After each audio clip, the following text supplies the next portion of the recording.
Halo semuanya, kembali lagi bersama saya Gabriel Zevanya Silalahi dari bidang pendidikan dan penalaran Himpunan Mahasiswa Matematika Universitas Diponegoro. Pada video kali ini kita masih dalam daftar putar seri struktur aljabar grup. Pada video sebelumnya kita telah mempelajari tentang operasi biner, sifat-sifat operasi biner, sistem matematika dan grup, serta properti tentang grup. Pada video kali ini kita akan mempelajari tentang subgrup. Oke, langsung saja, misalkan diberikan tabel Cayley dari grup himpunan bilangan bulat modulo 4 dengan operasi penjumlahan modulo 4 sebagai berikut. Nah, dari tabel Cayley ini kita bisa mengambil beberapa beberapa poin yang antara lain adalah bahwa operasi penjumlahan modulo 4 di set 4 itu bersifat tertutup. Kenapa? Karena ketika kita mengambil dua buah elemen di set 4 dan kita operasikan, itu nanti hasilnya juga termuat di set 4.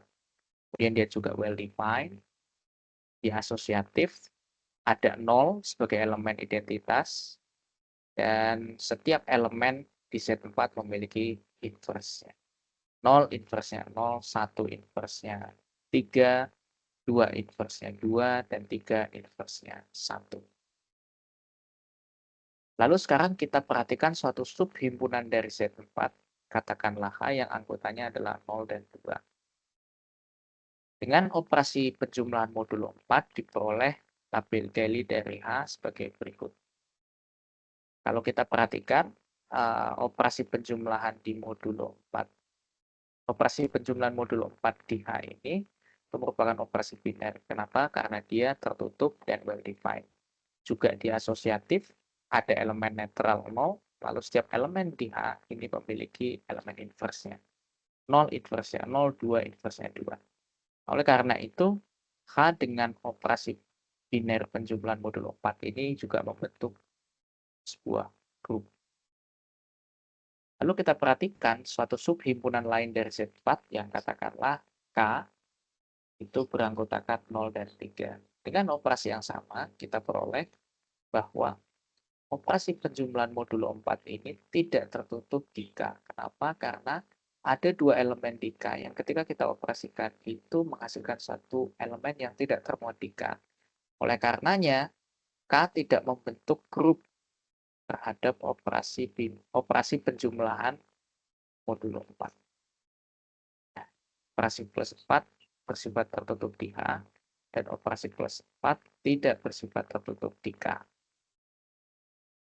Nah, dari fenomena tadi bahwa dari satu grup, jika kita berhasil menemukan suatu subhimpunan yang jika ditelaah membentuk grup dengan operasi biner yang sama dengan uh, himpunan itu, maka uh, kita bisa kategorikan dia menjadi sebuah subgrup. Nah, itu dari mana? Secara formalnya itu dari definisi sebagai berikut.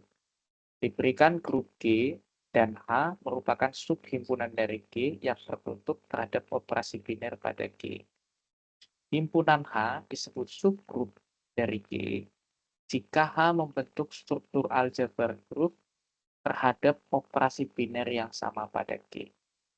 Jadi, jika ada sebuah grup, lalu ada subhimpunan dari himpunan grup itu, dan dia juga membentuk grup terhadap operasi biner yang sama dengan grup tadi, maka dia dikatakan subgrup.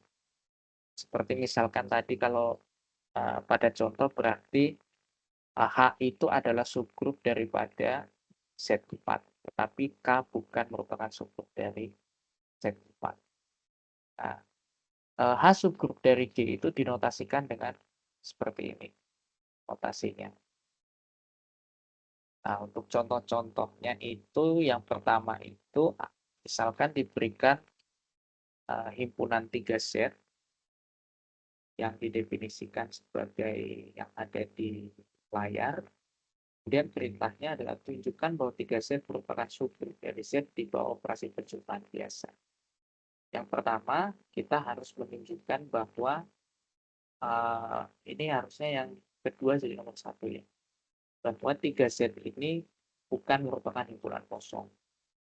Karena ada 3 yang bisa kita nyatakan sebagai 3 kali 1, satu elemen bilangan bulat. Sehingga 3 ini termuat di 3Z. Nah, oleh karena 3Z ini bukan merupakan himpunan kosong, kemudian kita melanjutkan untuk menunjukkan bahwa 3Z ini adalah subhimpunan dari Z. Dengan definisi 3Z sama dengan 3N untuk suatu N elemen bilangan bulat, maka tentu saja 3Z ini merupakan subhimpunan dari Z.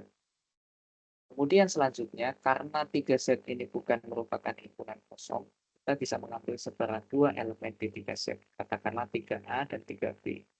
Kemudian kita perhatikan bahwa jika kita operasikan dengan operasi penjumlahan biasa, dia akan menghasilkan 3 dikali A plus B.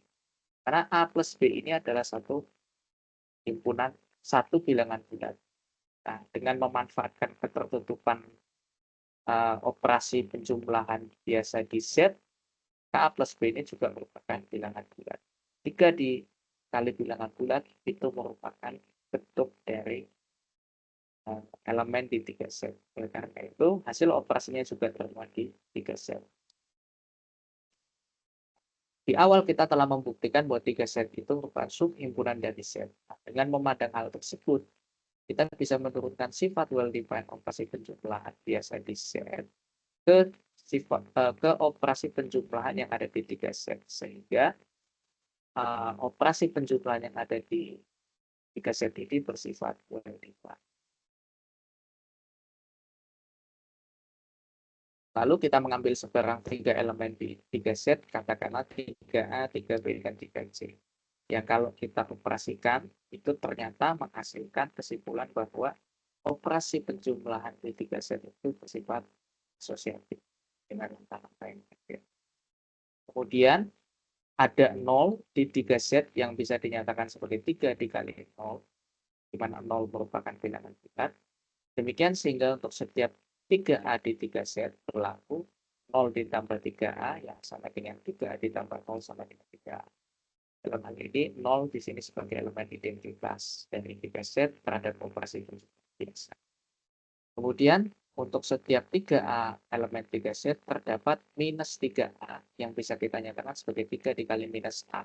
Karena minus A ini adalah satu elemen bilangan bulat. Akibatnya minus 3A ini juga termuat di 3Z. Sedemikian sehingga 3A ditambah minus 3A itu sama dengan minus 3A ditambah 3A sama dengan 0.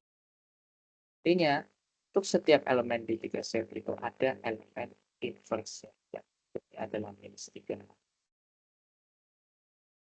Nah, dari poin 1 sampai 7 terbukti bahwa 3Z merupakan subgrup dari Z terhadap operasi biner jumlah.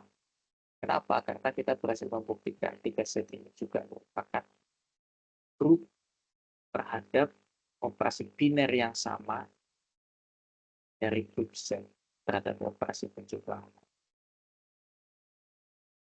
Untuk contoh-contoh lainnya, ada yang pertama, himpunan bilangan bulat itu merupakan subgrup dari himpunan bilangan rasional, dan himpunan bilangan rasional merupakan subgrup dari himpunan bilangan real terhadap operasi penjumlahan biasa. Kemudian himpunan semua matriks diagonal berukuran 2 kali 2, yaitu yang didefinisikan sebagai yang tampil di layar, itu merupakan subgrup dari grup himpunan matriks 2 kali 2 dengan entry bilangan real terhadap operasi penjumlahan matriks. Lalu yang ketiga itu ada himpunan H 024 yang merupakan subgrup dari himpunan bilangan bulat modulo terhadap operasi penjumlahan bilangan bulat modulo.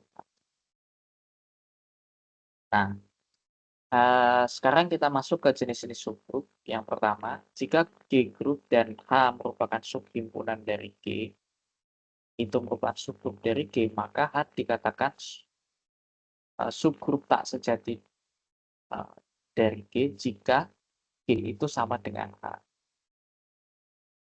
Kemudian yang kedua, jika H itu merupakan proper subset dari G. Jadi yang pertama ini tadi adalah improper subset, jadi subhimpunan tak sejati.